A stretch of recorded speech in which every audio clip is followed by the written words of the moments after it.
My name is Mary Ingram-Schatz. I'm a writer, public relations executive, wife, mother, coffee addict, and cheese enthusiast. I live in Coconut Grove. My story is called Ordinary.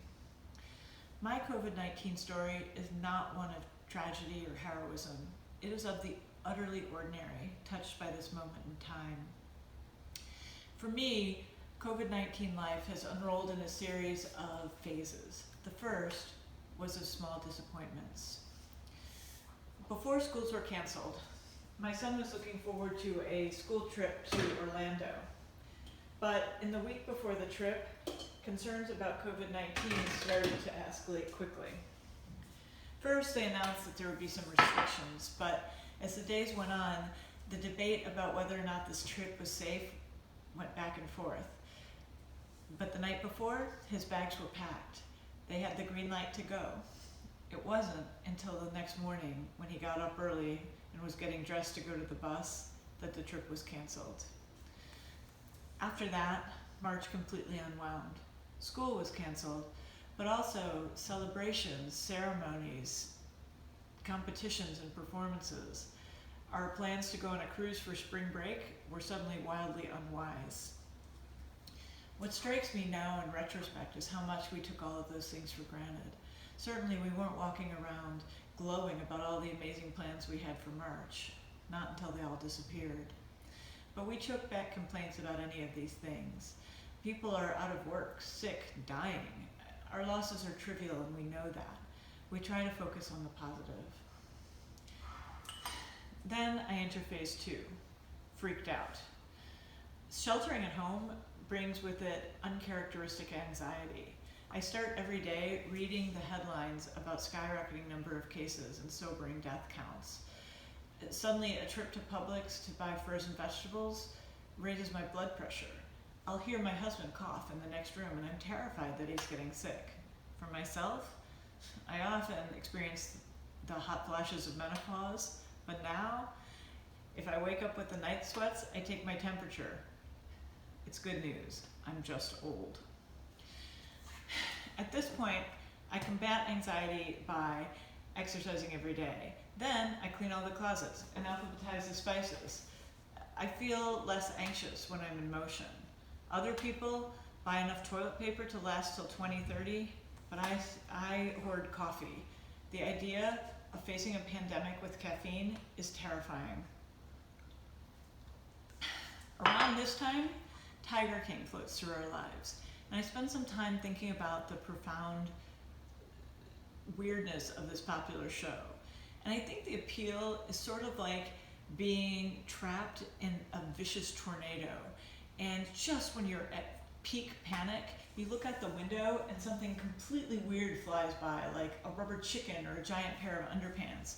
And just for a moment, you stop being afraid and you think, what the hell was that?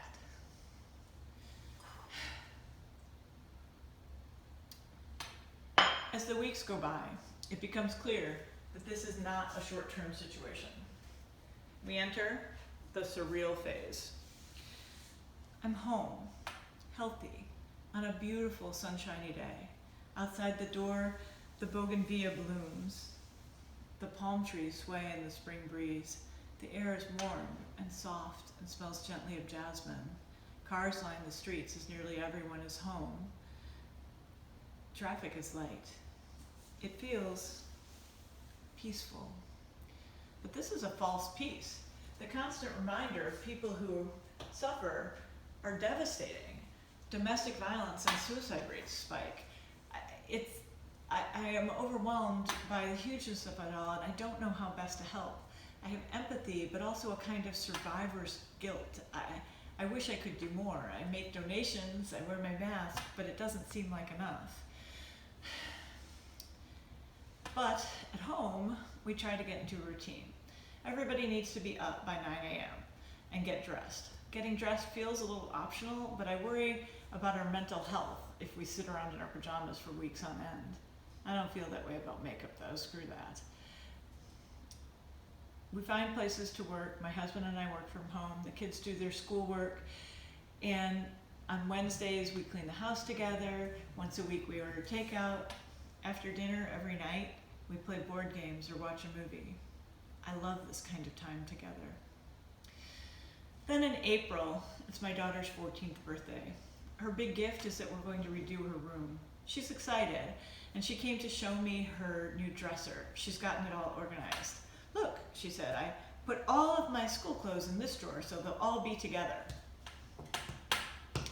That was the moment we realized that she would never wear those clothes again. She's graduating from 8th grade. She doesn't need to keep those uniforms. We were quiet for a minute. And then she said, I'm putting them away anyway. She had tears in her eyes, and so did I. As we enter late May, it becomes clear that we're going to need to learn to live with this crisis. We face the long-term phase with confusion and dread. The pandemic is like a broken mirror. It reflects our world in strange and random ways. It makes the ordinary feel distorted and scary. It shines light on some truly amazing and selfless people.